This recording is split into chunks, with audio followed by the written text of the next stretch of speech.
welcome back to PA Chalk Up. I'm your host, Manny, and today we had Fred Hale. Hi, Fred, how we doing? Great. How are you doing? I'm good. We've obviously just spent quite a bit talking in the lobby. I know you from Coach Mac and sort of being in that world, but for the people who don't know who you are, what you do, and how you got to where you are, if you just give us a little introduction. Have you ever wondered how I'm able to run my business, my podcast, and still be able to coach? Well, I use TeamBuilder. TeamBuilder is an all in one coaching software that reduces the amount of time that we spend on the back end of programming, on our Google Sheets, on our Excels, and allows me more freedom to do testing. With this podcast and episodes, I'm actually able to run some programs that I learned through different coaches coming on. To find out how you can use TeamBuilder and how it can apply to your own program, visit the link in the description and catch yourself a 30-day free trial. Just simply use code PACHALKUP, that's PACHALQUP, and start the next stage of your coaching career. Yeah, I'm super fortunate to be at the University of Notre Dame as Associate Director of Football Performance. This is going into the fifth season. Got here in early 2021, so just coming out of COVID. And I was been able to kind of see this place just go on an upward trajectory since then. Coach Marcus Freeman and his staff have done a phenomenal job of installing a culture of, hey, it's incredible effort, intensity, and the way things need to be done are always at a high level. And that starts at the top with our head coach. And I've been super fortunate to be able to see that change, see that um, you know take hold at this university and the support that's garnered from it. Perfect. You've obviously started during that weird period with COVID, and how was that going in from obviously normal football seasons, normal playing, to then having everything completely not off but semi off, and then starting to still like train the guys, be with the guys, and build that relationship and sort of build out a program. Yeah. So I guess I probably should have started before I'd even gotten to Notre Dame. I was at the Eastern Michigan University for 7 years with Coach Chris Creighton and kind of helped build that program to what it is today. Firing on all cylinders, doing really, really well in the MAC. Great turf and all, love it. We started COVID there and kind of had to figure out a way. So Coach Brian Fink and I, who I believe you know as well too Yeah. from UW time, him and I had to find a way to train our guys and really actually sat there and went through, hey, if the athlete, where the athletes enter at, how do they check in? Do they get temperatures done? Are they doing any kind of pre-check before they even get to campus?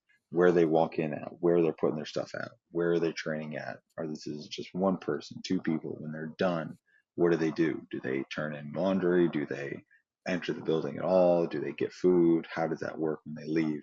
And him and I walked through and videoed everything going from start to finish in an athlete's day to be able to have that. So we trained outside every day for that whole summer of COVID, which for us, our training got backed up a little. Our training camp and everything, football season got backed up. So I think we had, basically mid June, maybe late June till, into almost August, middle August before we even got into football.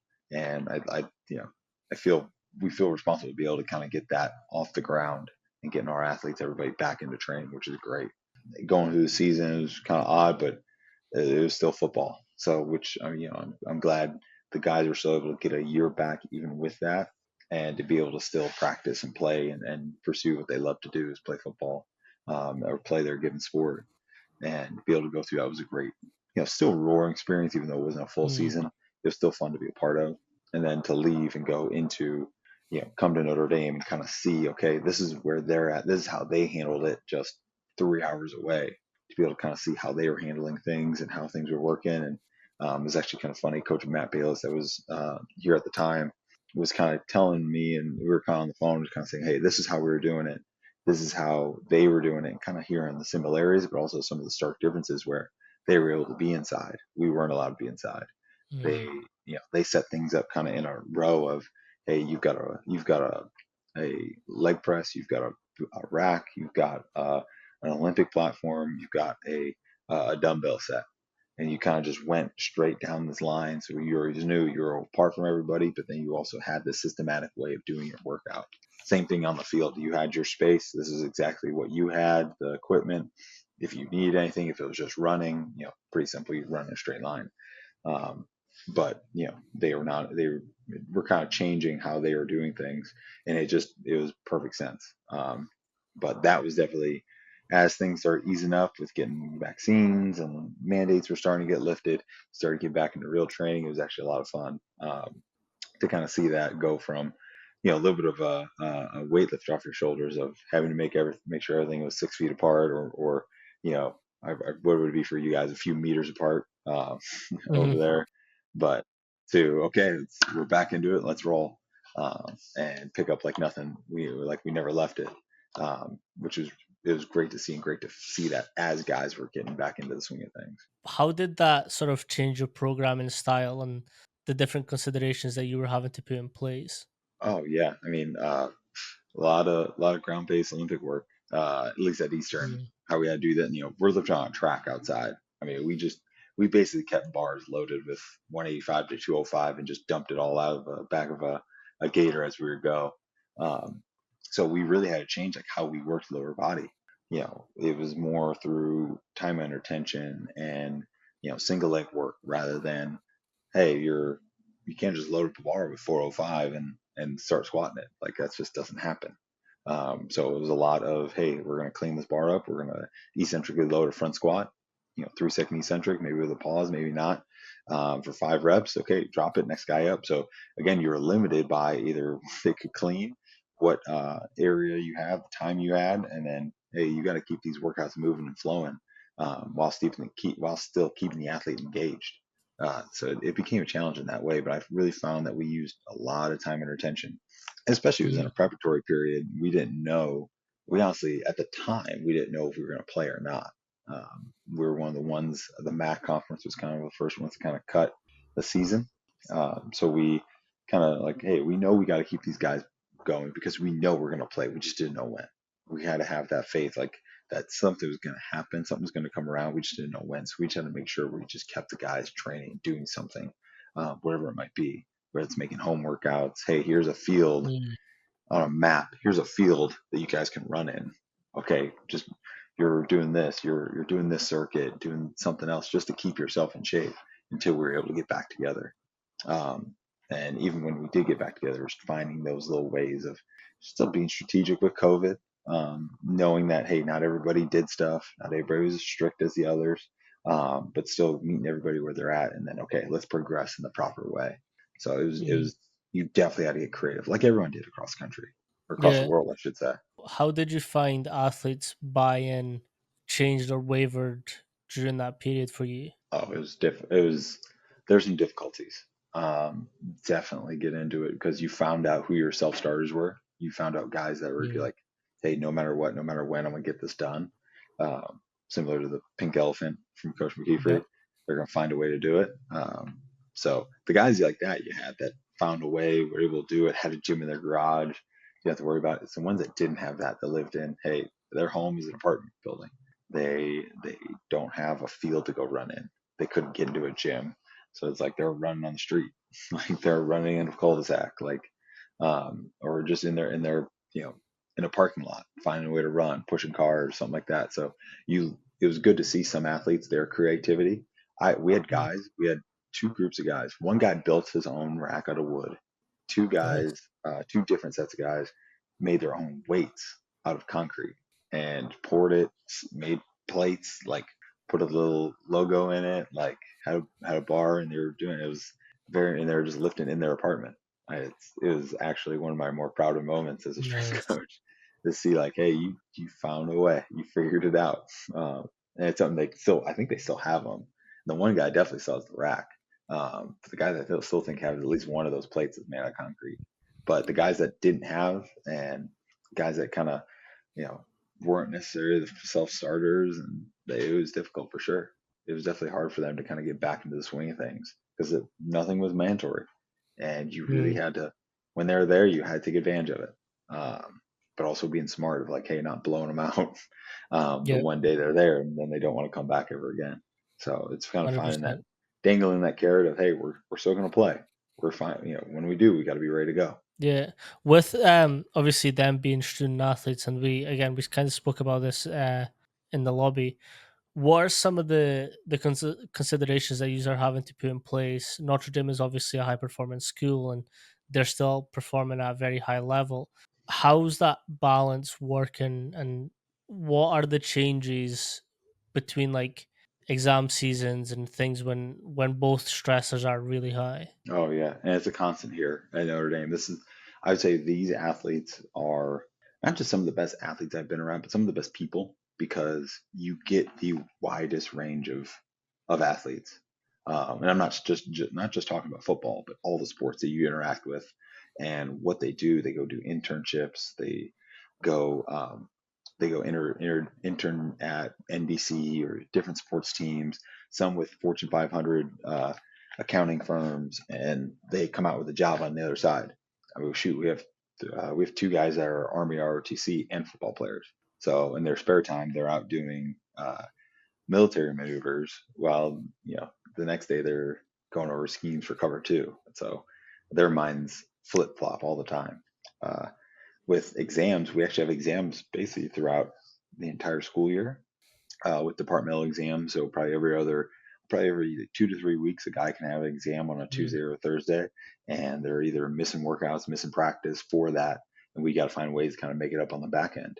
So there's exams constantly all the way through, and that's part of my responsibility is to find. I just kind of help set the schedule for the training for the athletes. So and we're super fortunate we're able to get a 90-minute block for mm, each group. So we're able to run and lift in that same block, just being really efficient with our time. But so it's really just set on, hey, we have to have our guys out of the building by right now 10:15. 10:15, our guys got to be out of the building if they have an 11 o'clock class. We want to make sure they at least get 45 minutes to shower, eat, change, get to class. So that alone, okay, we could easily just start. We're just going to start at 5:45 every day. Start 5:45. We have no problem. We'll get everything done. Well, with here, this is the type of place where you're truly burning the candle at both ends, physically, athletically, and mentally and emotionally with academics. Like you're totally burnt by the end of the week, especially the end of a midterm week. And with us in mm, season, we're going to have a game. That's going to happen. I mean, it's a top 25 matchup almost every week with us, or it has at least that intensity to it. So you got to make sure you're managing your athletes to where it's, I'm not saying it's, hey, we got to just take the least effective dose every time, but you got to know with these athletes, their stress levels are already super high. So if we're just piling on stress and load, whether that's weight room load or running and movement load on the field, we got to know like our athletes can only handle that for so many days. So we do go into a little bit of winter finals, winter midterms, and knowing when those are, and kind of being mindful of it. But that's kind of the nice thing about us being able to train in the mornings is we're able to kind of be the first thing that they have when it mm. comes to their training. Now we're educating them constantly on those other 22 hours. Outside of the 2 hours about with us, we got to educate them on what they're doing in terms of fueling and recovery. Um, it's definitely like I mentioned before when we were talking. It's a good art form. It's a great art form to Mm. know how to balance all that out. So when it's midterm week, you can tell. You can definitely tell Yeah. when it's midterms around here. And like I said before, here at Notre Dame, you've got the 4 or 5 star athletes on the field, and they're going against 4 or 5 star students in the classroom. So you have these high achieving people at this university on both ends, on the athletic end and the academic end, and they are trying to meet that standard. These athletes are all the time, and they're fighting, scratching, clawing every single Mm. week to do that. Are there any programming differences when these high stressor situations are coming up for them?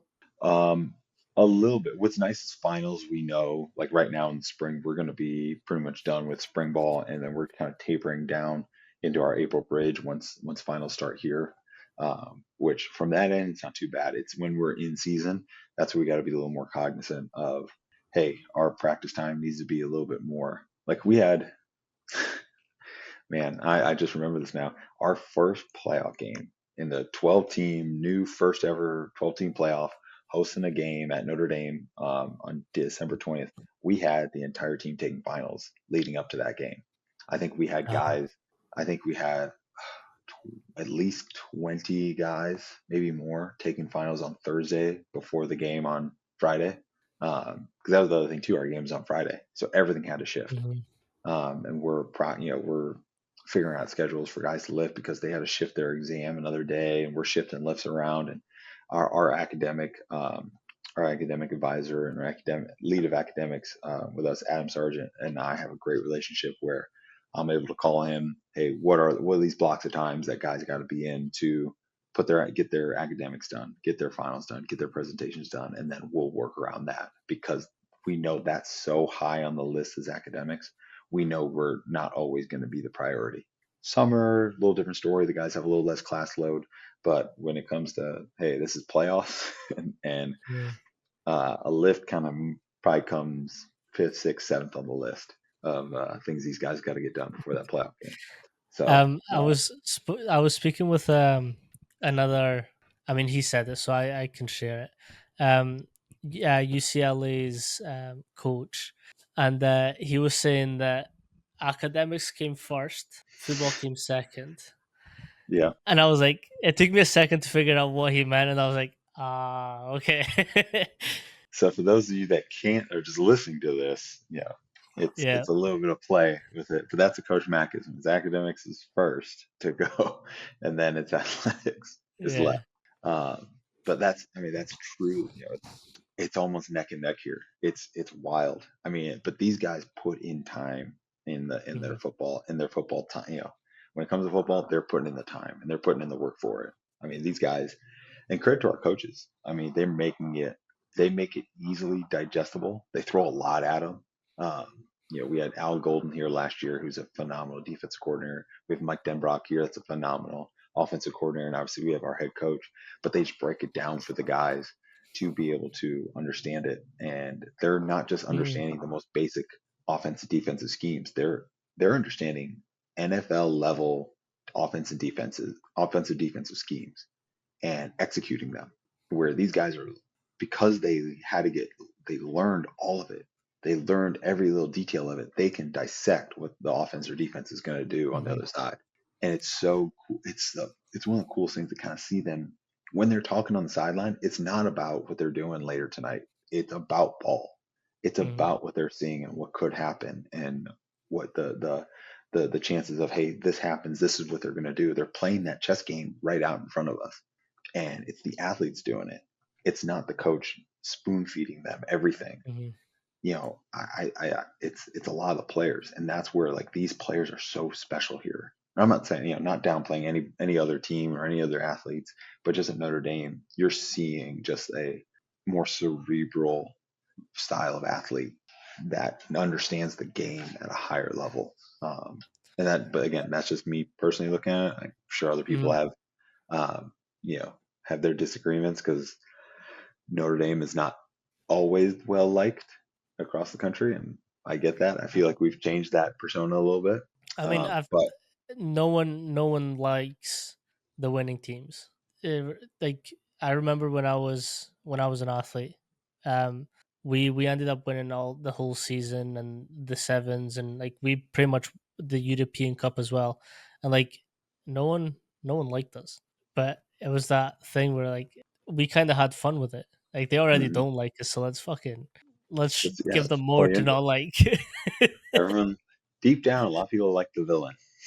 Yeah, A lot of people like the, 100%. it's as a quote from the Dark Knight. It's either you die a hero or you see yourself become the villain. And Yeah. man, I remember, and it's so crazy because Notre Dame, you know, the Notre Dame stands for our mother, like Our Lady, like it's Mother Mhm, Mary, Jesus' mother, and people just hate Notre Dame, and it's so wild. Like you hate that much, you hate it that much that you're just gonna, you hate as much on Saturday, but then Sunday you're gonna go to church and mhm, praise Jesus and all that, and it's everything you want. But then you're gonna turn around and hate Notre Dame. You're like, what? It's literally God country Notre Dame. Like I don't know. It's odd, but I guess it goes deeper than just that. But I it's also I really liked what you said about the coaches and the simplifying. And I heard this expression.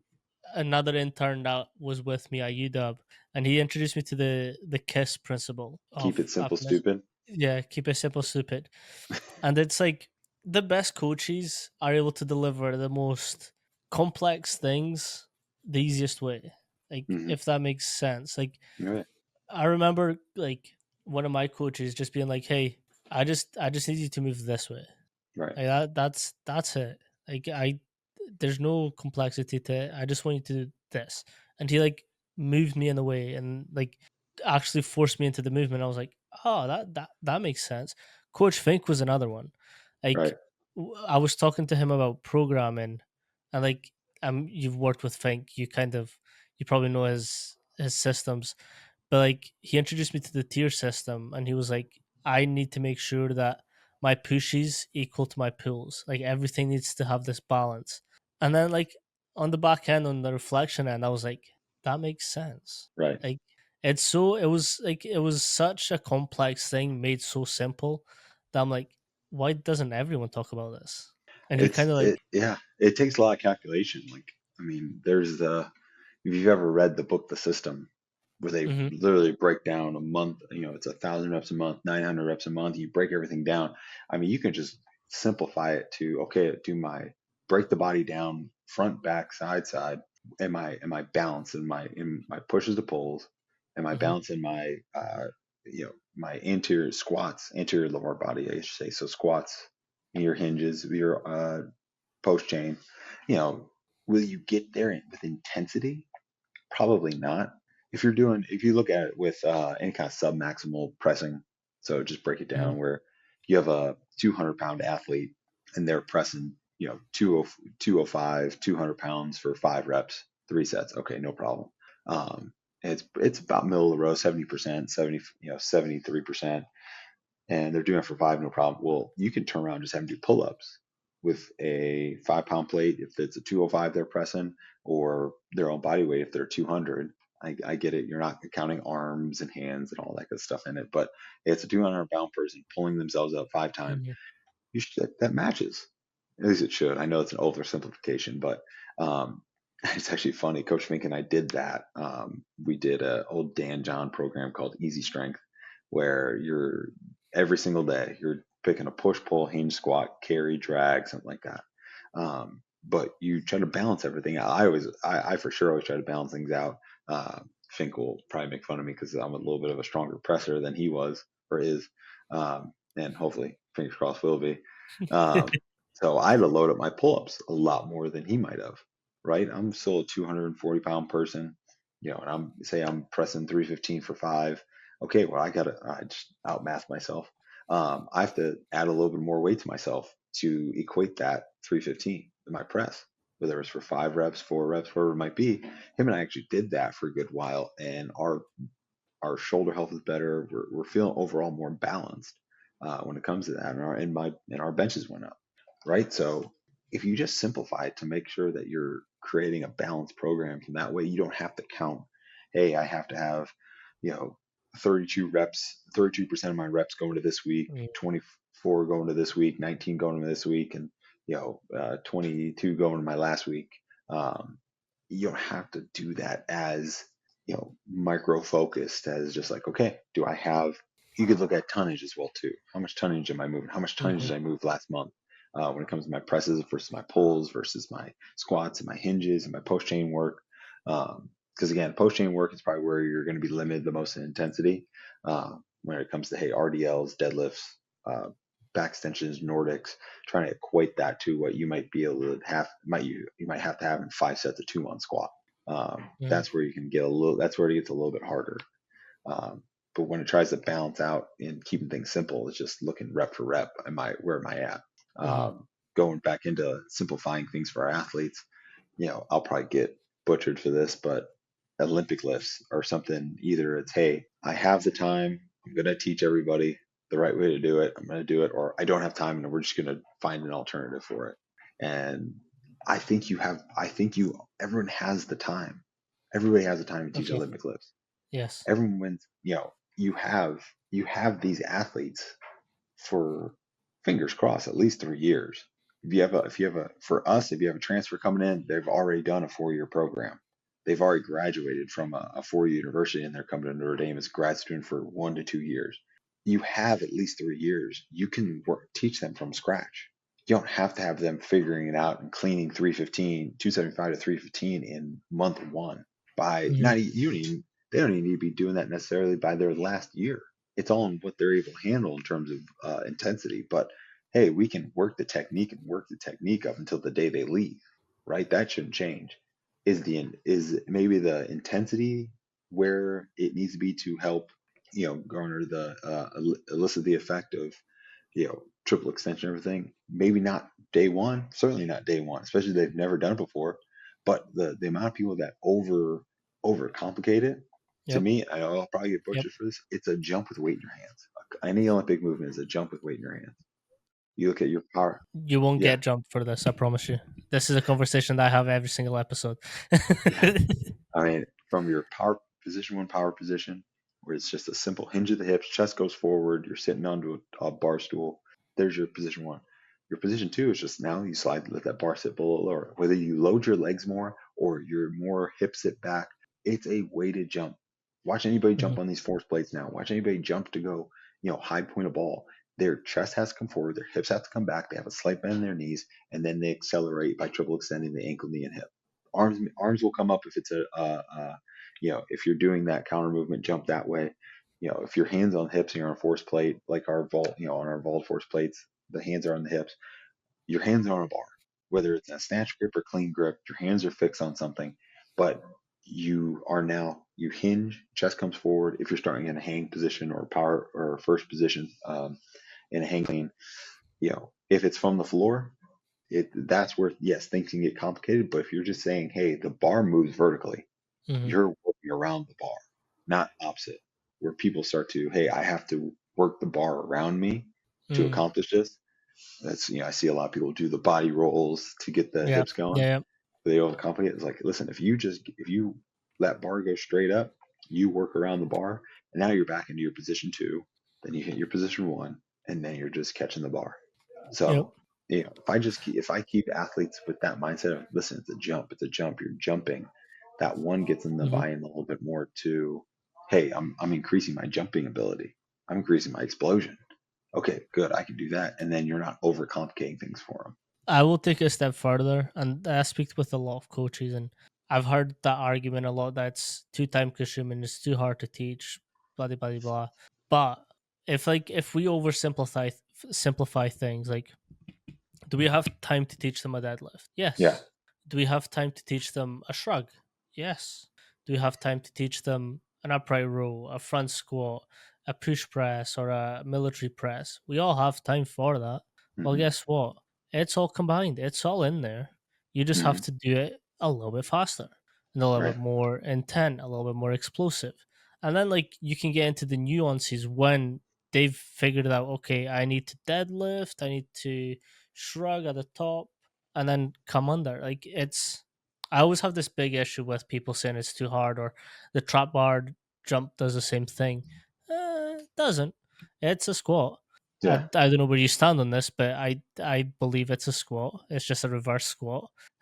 It's like, we're trying to overcomplicate things, whether it's for to make yourself stand out or sell more programs or whatever you need to do to get a check. But I always have a hard time when coaches say it's too hard. I do. Yeah. And with the trap bar thing, I think it depends on where your hips are at. If your hips sit a little higher and your legs aren't necessarily as bent, okay, maybe it's a little more of a hinge position. You can argue that, but a lot of people sit tall, chest up, that's squat Hmm. position. Yeah. Again, your femur, your leg length and femur length versus your torso length, that changes things here and there, obviously. But that changes it for a lot of movements. Shoot, Yep. even for bench press, it could change how you do things if you have really long legs. Yep. And if you have really long legs, you're probably gonna have pretty long arms, which is Hmm. kind of how it is. Versus, hey, a more proportioned athlete that, hey, they can sit straight down vertically into a squat, or they've got a little shorter arms, so they're mechanically at a better advantage to press. Uh, you got to look at. I hate to say it, but it's a lot ends of one. Um, Hmm. at first you just kind of, okay, let's throw it all out there. Hey, an Olympic movement, it's more of a jump. It's you could use a trap bar jump. You can use a Olympic movement to accomplish it, however you want to say it. But then you start getting into the ends of one of, hey, this athlete's got longer femur length. So sitting them down into a back squat or sitting them down into a pulling from the floor Olympic movement. So you're doing a full clean or a power clean. To pull from the floor, it might be a little different to accomplish it than it is for this, athlete that's 5'8", that's got short arms, short legs, longer torso, and they're built like a Chinese weightlifter. That's going to be a little more easy to accomplish than your Hmm. 6'5" defensive end. Yeah, that's long arm, long leg, and short torsoed. So it's a little bit different. Pulling their angles of pulling is a little bit different. You got to look at it from all angles. Yeah, Hmm. broad stroke everybody. Like, hey, we're gonna use Olympic movements. We're gonna triple extend. But then as you start dialing it in, you got to start looking at your ends of one and like, okay, they need a little bit something different. They need a little bit something different, and it's just a different cueing. Hmm. It's all it can be. Not necessarily everyone's got to do a different workout. Yep. I think it goes back to that the textbooks expect this ideal human to walk in the door every single time. Yeah. And then you're faced with a reality where you have someone from like um I mean not to go into races, but like a 5'6" Caucasian and then like a 3 4 100 pound Samoan guy. Like Hmm. you can program the same, but there's going Yeah. to be some differences in the movement and like even Exactly. deadlifts. There's always that risk to reward ratio, and I get it, but like there's nothing also wrong with putting some plates under the bar to Absolutely. raise that. Putting blocks underneath, Yeah. changing the type of bar. Okay, trap bar deadlift.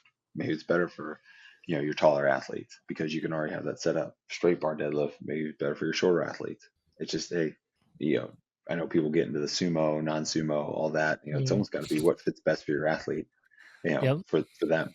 Uh, Football is one of those sports, and rugby is a little bit like that.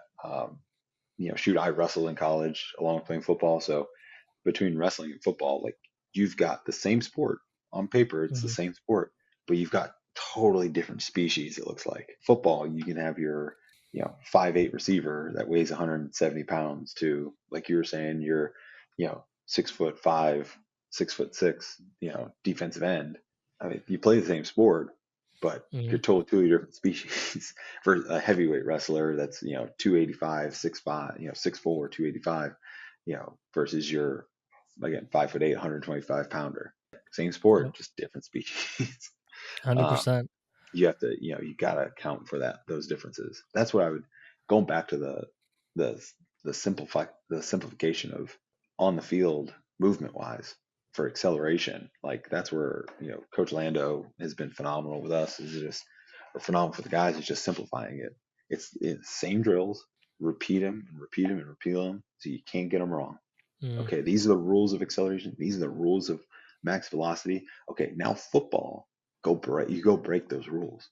You're still gonna have some of those how you accelerate, how you actually accomplish it, how you accomplish your acceleration, your deceleration, your max velocity. If you get to that point, you've got those cues still in there, but you're gonna break a lot of those rules that we try to set in the off season. We're just trying to Mhm. prep the tissue to do what we need to do. So that's where that drilling just, it may seem monotonous. I think we were talking about this before. You're going to have your guys that can see the bigger picture, in the day to day. Because like I was saying before, like, hey, Monday, okay, it's another acceleration day. It's another change of direction day. It's another max V drilling day. It's another, metabolic day. If you look at it as just it's another day, that's what it's Mhm. just going to be. Or this is the biggest day we have right now. You have to take advantage of today because of the bigger picture it can create. The bigger picture it might be you don't get injured this year Mhm. because you actually focus and work on this drilling and put the time in to prep your tissue for what it needs to do. That might be the bigger picture. It might not be for you to be an All American this year. That's fine. That's what God has intended for you right now. But hey, if you buy in and work at what we're working on in the weight room and prep your body in our movement sessions to do what it needs to do, then yeah, maybe it's just you don't get injured this year. That's the biggest picture. That's probably the best. That's the best outcome probably. Mhm. Because you have no choice but to expose yourself to injury every single time you step on the football Yep. field to practice, to play. Um, but what do to help prevent it? Yeah. And that's What are just some talking of the from the work end. strategies? Yeah. Yeah, yeah. What are some of the strategies for sort of mitigations and that accessory work to make sure that they stay healthy on your end? We do a lot of, and this is a big thing. I think Coach Mack talked about this. Like the winter is coach led, coach fed, and then the Mm, summer is, you know, coach led. You can still be coach fed, but player led. We kind of were at the time last year of just teaching guys more mobility, more soft tissue work, more of that kind of. I think Coach King Clark talked about this, like that kind of X Factor program. I think he might have mentioned where it's just the extras that they're doing, uh, mhm, where hey, this is what we found you to be deficient in. Not maybe not so much of the hypertrophy piece, but definitely the mobility, the movement piece that we could really help them with, and it's kind of teaching them. So it's kind of spoon feeding them a little bit first, showing them what they can do, showing them what works, seeing what works, kind of having that dialogue with them, and then letting them go on their own. And it's just like a Z pack when you're sick. You gotta take it and take it, take it, and keep taking it until it's all the way gone. And even then, like you gotta keep still taking care of yourself and with nutrition and all that. This is something similar where, hey, if I do these things and I feel good, I'm not saying more is better, but continue doing it. You don't got to mhm. do a million workouts, a million extra mobility sessions a day or exercises in a day. But if you're really able to hit two good things that help you feel better, help you bounce back for the next day, it's better than you just not doing it. So it's teaching them strategies to take that autonomy for themselves and what they need to sort of help get them to that performance. Everybody wants to be a pro. Everyone wants to be. Mm, Everyone wants to wear the NFL logo. Everyone wants to have the NFL shield on. Well, you got to be able to learn how to work like a pro, but also prepare like a pro. And I kind of went into that with the details that our players went into playing with. Whether it's the offensive, defensive schemes. Well, you got to treat your body the same way. If you're mentally preparing for a game like a professional, like an NFL vet, no problem. You know exactly ins and out what you're doing, but you're not doing that physically. mm, You're practicing, you practice hard, but you're not taking care of yourself. You're not even eating the right ways to help yourself rebound from a practice or much less an all season workout. Then you're already behind. And I'm not saying you got to weigh out every single thing you eat. You got to get down into the micronutrient level and do all that, like some of these biohacking folks are getting into. Uh, which I've gotten into some of it, and I've seen benefits, so I'm not totally bashing it. Um, but you don't have to do that at this college, at the college, high school for sure not, but the college level, it's not as like dire of a situation. For a lot of athletes, it's just eat, sleep, hydrate. mm, Like if you're going through your day and your first meal is 1 o'clock in the afternoon, that's probably a problem there. And you've already had a workout or a practice. It's probably a problem. With if you're going into a workout and there's nothing in your body, and say, hey, you went to bed at 12:30 and you're up at 6, and you have to be in the facility by 7 to work out, and you haven't eaten or drank anything, you're setting yourself up for failure. mm, Um, so it's our nutrition staff does a phenomenal job about educating our athletes and having things available. That's the other thing too. That's mm, probably where we hold their hands a little bit still is, the facility's chock full of, you know, Gatorade, chews, sugars, stuff like that, simple carbs to be able to intake. So there's a little hand holding there, but still it's still something that needs to be and at least educates them that like, oh yeah, I need something before I go work out. I need to mm, hydrate before I work out. I need to hydrate during workouts. So it's a large part of educating. So there's whether it's the mobility piece, whether it's what we're doing in workouts, whether it's nutrition, it's a lot of educating so that they can go and apply it when they're outside of the walls. I think we talked about mhm. those other. We got our athletes for give or take 2 hours a day. What are they doing the other 22 hours to help them Yep. get ready for the next 2 hour day? Mhm. From a workout standpoint. It's more if it's football or it's more if it's in season. It's much more if it's in season. What are you doing to help prepare yourself for the next day? Again, going back to what Coach Mack drums about, it's we're 10% and we have to mitigate the 90% Hmm. of everything that they do. And it's like simple things like when when you have people walking around with trolleys being like, you need to eat this now.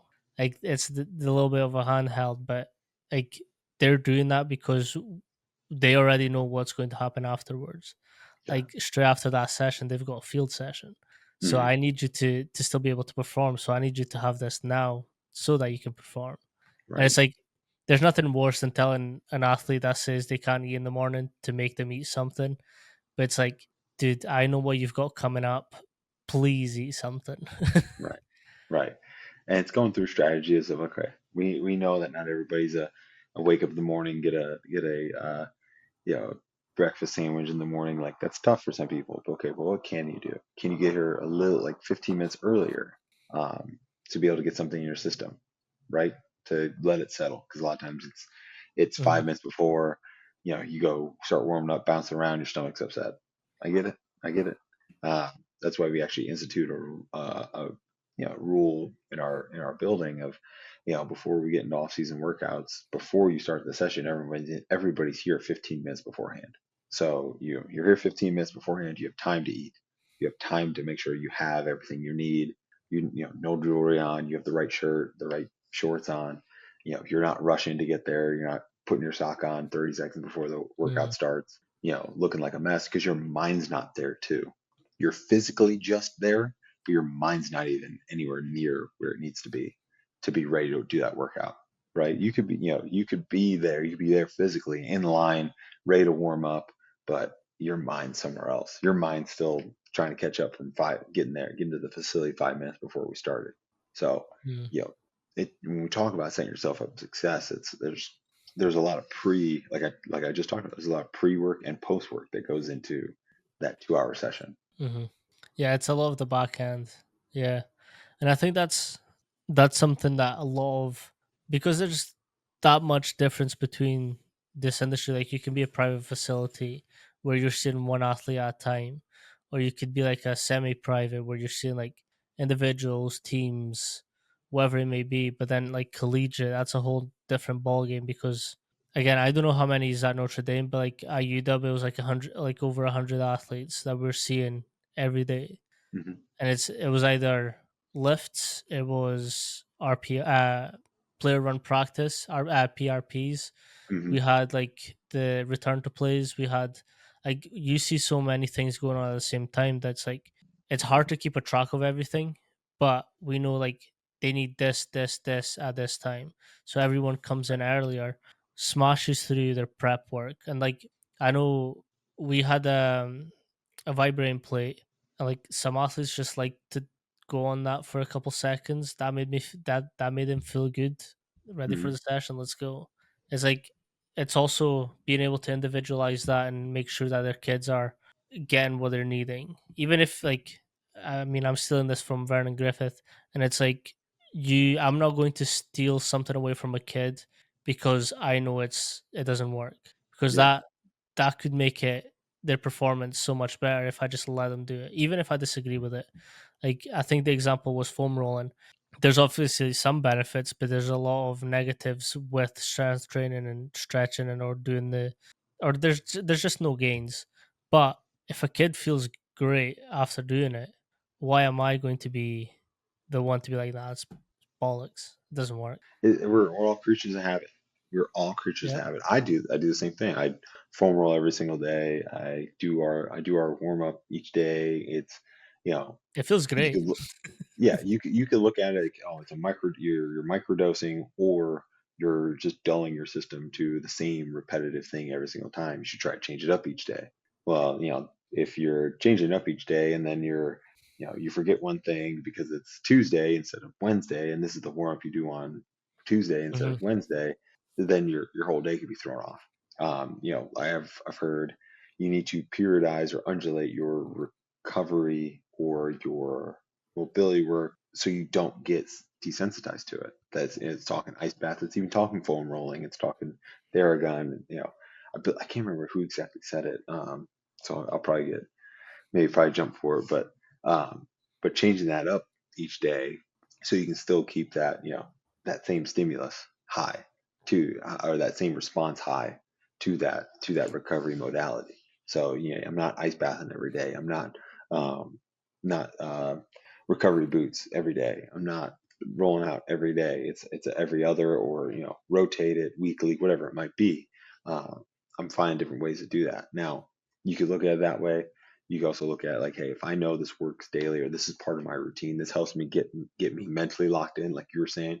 Hey, this there's always the athlete that comes in extra or after, extra before or extra after to hit arms or core Mm, or something like that. If it gets them in their mental place, you don't want to always take it away, but you can show them variations of mm, that same thing. So %. I could take a lacrosse ball, softball, roll my feet, roll my piriformis, get up into my hip flexors. Okay, that still may fill that bucket for me of self myofascial release.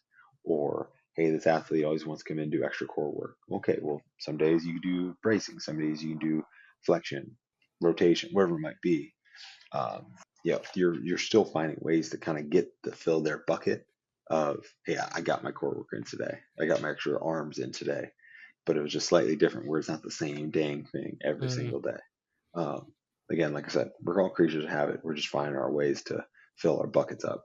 100%. And I love talking about the buckets because it's like it's such an oversimplified way of thinking about performance. And even if we're talking about different athletes, this buckets are the same, but they've got different levels. So you can be like, I need to top up on this. I need to do X, Y, and Z. And one thing that, again, when I was at Washington, Coach Mark and Coach AJ really drilled in like these optional workouts where it was like strength, some type of corrective, and then some speed. And Mm, like bigs are strong, but they also need control and speed. Like your speed athletes, your faster athletes, they're fast, they're explosive, but they also need to be some strength in there and some control. So it's like again, it's what you were saying, like the oversimplification of processes distinguishes that good program to great program. right. There's tons of different ways. If you look at a program, just to the proverbial tons of different ways to skin a cat. There's conjugate West Side, if you will. There's Olympic based. There's high intensity based that used to be more popular back in the day of single or double, two sets of failure, whatever it might be. Mm, You Some people feel like you can throw a bunch of that stuff all in. Some people say you can, especially like in a tier system format, like Joe Ken kind of introduces, not that kind of, he mastered, you can have your Olympic based movement, you can have your strength based movement, and you can have your hypertrophy. Kind of similar to a West Side in a sense, but um, just your order of exercises. People look at that concurrent method of, hey, you can't serve multiple masters, and that's always the constant argument of block training. mm-hmm, Um, it's hey, this block we're saturating and solely focusing here, then we're moving to the next and solely focusing on strength and then power transfer and realization. You know, Somewhere in there you're crossing and blending lines. Um, and even then, if you're doing these extra workouts, you're still getting maybe those pump workouts or those hypertrophy mm-hmm, based workouts. So you're still ended up blending things in. So I go either way. I truly feel like I can. Me personally, I do. No matter how much I try to deviate and get off my own personal workouts, I always somehow find my way back to a conjugate West Side, if you will, mm-hmm, like concurrent method of, hey, today, one day's going to be max effort, another day's going to be dynamic effort, and you're just going to work back and forth in there. Upper lower split, like you're just going to hit that, and then hey, Wednesdays and Saturdays might be some bonus work for me. Me personally, it just fits in what my mm-hmm. schedule is. It just works out, and I know where my attention needs to be for that day. What's my intent for that day? Yeah, I mean, I might be putting him on blast, but when I was with Coach Fink, he was like, "I still do a lot of bodybuilding movements. I like them." Like, He was a basketball guy. He was a hard yep. gainer. Um, I remember that same thing. He, gosh, I think it's Jeff Cavallari. He got into Mm, following, and he would do a lot of time under tension stuff, or a lot of like drop sets, and oh man, I'm gonna butcher the naming of this, but um, it was type of workouts where you're hitting like, hey, I'm hitting a set to failure, and then I'm dropping, you know, 10 to 20 pounds. You keep going, not just it's just a little more than just a normal drop set. Um, but he got a lot of, I mean, it's just me watching, but I saw results he got from it. I'm sure he saw it as well too. But sometimes that's what you might be looking for, especially if you're your goals are a little different. Your body types are a little bit different. Uh, he was, like I said, he was a basketball player by nature. So again, smaller, not smaller frame, but skinnier frame and hard to gain weight. And so he Like found it. more like a pyramid set. Yeah, there were pyramid sets in there as well too, but it was the same rep schemes, or it was the same reps. So like, hey, I'm trying for uh as many reps, it might have been like, hey, I'm trying to find a six RM on tricep push down, and then I'm gonna, drop weight, try to get another six, drop weight, get another six. Um, it's not myofibril, it was myostatic or something along those lines. Okay. Uh, that he was doing. I mean, even just with, or I was even messing around with this, just doing like a static hold of a movement and then repping it out, and then going back to the static hold, repping it out. Mm, I But see. then it's Okay. Okay. I get what so you mean much. now. Yeah. You're finding different ways to create that time under tension Hmm. without doing, hey, today I'm going to do 3 sets of 30 on hip press. Again, you're going to rep yourself to death. Where you can find different ways to get that done. Like, hey, if I take a split squat and I'm holding it for 10 seconds, okay, get 10 reps. All right, hold for another 10 seconds, get 10 reps. And no matter what weight you're going to do, you're going to feel it. Hmm. So you get different benefits. Now that I've gotten a little older, a little wiser, I now understand, like, hey, maybe there's a little more benefits for uh, my muscle tendon tension relationship, or hey, I'm building up actually my patellar tendons to be able to withstand a little more absorption when I squat, or when I land from a jump, or even when I get into my change of direction, my deceleration. So that's kind of the funnest part of being a strength coach, is you get to use yourself as a little bit of a lab rat Lab rat. and Yep. experiment a little bit. So then, hey, maybe I'm not just debuting this for the first time with the athletes. Hey, Hmm. we're going to do, if someone's ever done 10 by 10, you probably want to try 10 by 10 first before making your athletes do it. Yep. And not saying that I've ever done that. You can ask any athlete I've ever had, I've never made them do 10 by 10. Um, I mean, not for squat, but uh, arms are fair game. Uh, but you want to test those things out. I know, and again, the great Luke Carella, the great and powerful Luke Carella, is always stands by. You never want to do a workout you don't want to give your athletes a workout you've never done. I'm paraphrasing, but and you don't want to ask your athletes to do something you're not willing to do too. I was like, well, Lou, I'm not running the 4.240. He Mm, might be able to. He might be able to right now, but I can't do that. So I know my limit there, but I can go and do the same acceleration drilling they're doing. I can do the similar metabolics they're doing. I can do the workouts they're doing. Um, but I can do that, and I should do that so I know what they're feeling. hmm. I you know I want to add in this wrinkle to it. I want to add, hey, we're going to pause for a 5 second count at the bottom of this first rep, and then rep out the rest. Well, I don't know what they're going to feel 2 sets into this. I don't know exactly how they're going to feel. I need to try this. I need to know how that feels going into it. Even though I have a higher training age, you know, I may not I may not be as nuanced as they are, but I still at least know how this is going to look, Mm, feel, operate, even in terms of timing in a workout. We're only limited to, like I said, 90 minutes. We're spending 35 minutes on the field, and we have 5 to 8 minutes of transition. Okay, we're bleeding the clock.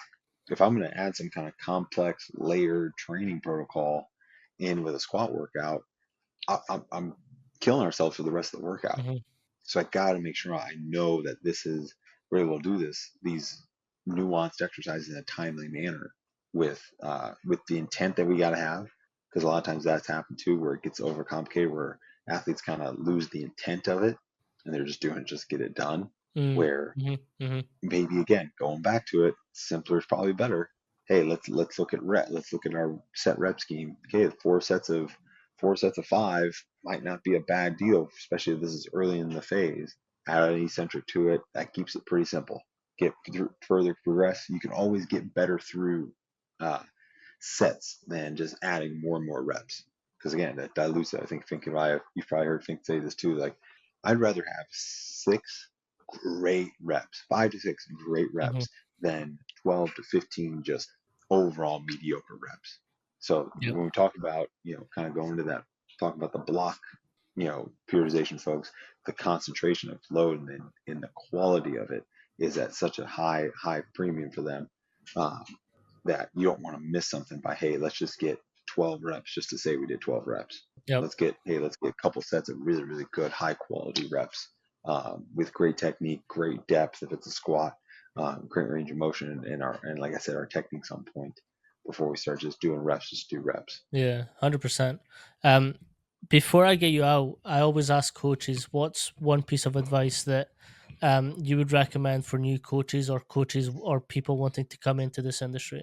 I'd have to say, gosh, build a relationship with the athletes, build a relationship with anybody and everybody in the building, um, whether it's the janitorial staff, the Mm-hmm. janitorial staff, the head strength coach, the head football coach, the defensive coordinator, the athletes, the athletic trainers, nutrition staff. Build relationships with them because one, you never know down the line where that's going to help you. A little bit self-serving, I get it, self-promoting, but two, like you're going to be able to. I think Coach Max this is too. Again, it's another Coach Macism. You're able to lean on those relationships in hard times, and this is more speaking with the athlete. When you build a relationship, a meaningful relationship with the athlete, you know, for me, I always look at it like I'm never going to want to be the father figure to the Mm-hmm. athlete. Some athletes maybe didn't have a father, maybe missing a parent, but they know what a brother is. A lot of them more likely know what a brother feels like, or a brother or sister feels like. I'd rather be that brother figure, that brotherly figure, where they can come and talk to and open up to if they feel comfortable doing that. But again, build those relationships because you can lean on those in hard times. And I can even mean like, hey, you're challenging them when they may not want to be Mm-hmm. challenged at that time. Hey, do that. This is the way we expect it. This is the standard. This is the expectation, and you're not meeting it, but I know that we've invested enough time together and built enough a relationship where I just want what's best for you. And Mm-hmm. if I'm just doing this off the cuff, I don't know you. I've never said two words to you in the 2 years you've been here. You're probably be less inclined to really care what I'm saying. But we have a relationship. I care about Manny. I care about who Manny's going to be in 2, 3, 4, 5 years, 10 years when you have kids. I care about who that person's going to be. So me holding you accountable to wearing the right socks or taking your chain off because that's what we ask you to do, or finish through a line, it matters. It really does matter. Mm-hmm. So I'd say build the relationships because you can lean on those in hard times. 100%. I saw this firsthand with Coach Mac, and we had a set of twins, and during one of the it might it might either been a fresher workout, like a freshman workout, or um a catch up workout. I forget which one it was, but it was a bench press. No, I'll tell you what it was. It was a testing day. We were Mm-hmm. testing, and one of the twins was doubting themselves, and Coach Mark turns around and is like, in the initial meeting that we had, you and your brother said you wanted to be in the NFL. This is what you have to do to get there. Mm-hmm. Are you going to do it or not? And I was like, damn, like he stores everything in the Oh, he back of does. his head so he can just like pull and just like use as he goes on. And a lot of people use that as a starting point. Like they do these initial, you could say get to know you meetings. What's your favorite color? What's your favorite food? That kind of you can do that stuff because it opens up a dialogue and conversation where instead of just hey, the only interaction you ever have with the athlete or that person in the building is just walking by the hallway and just giving a sup, and that's the only interaction you have. The relationship is not that deep. But if you start off, you can have these interactions and, you can find it different ways, where it's sit in the locker room after workouts. But if you can just sit down and have that 5 minute uninterrupted talk Mhm. and dialogue, I think that goes a long way of just breaking that ice and just opening people up to each other. 100%. I yeah, I do think that our job is to build a human, not just an athlete. Hmm. We want to create impact men and women in this world 100%. because there needs to be more of them. I appreciate you so much, Fred, for coming on and spending some time with us on the podcast. If you let everyone know where they can find you and maybe pick your brain up a little bit more. Uh, Feel free to reach out, Instagram. I think you have, yeah, Hale Freddy 55. It's just basically what my wife posts. I try to post as well too. But feel free to reach Yeah, out. I'll hopefully respond in 3 to 5 business days. Uh, but life of a it's strength coach. that's life as a coach. I thought I texted uh, you. I texted you 3 days ago. Really, I just saw it. I don't know. yeah, it's wild. The connection wasn't there. Yeah, No, I appreciate you so much for joining us today. Awesome. Thank you so much for having me. I appreciate everybody listening. And we'll see you out there. Peace.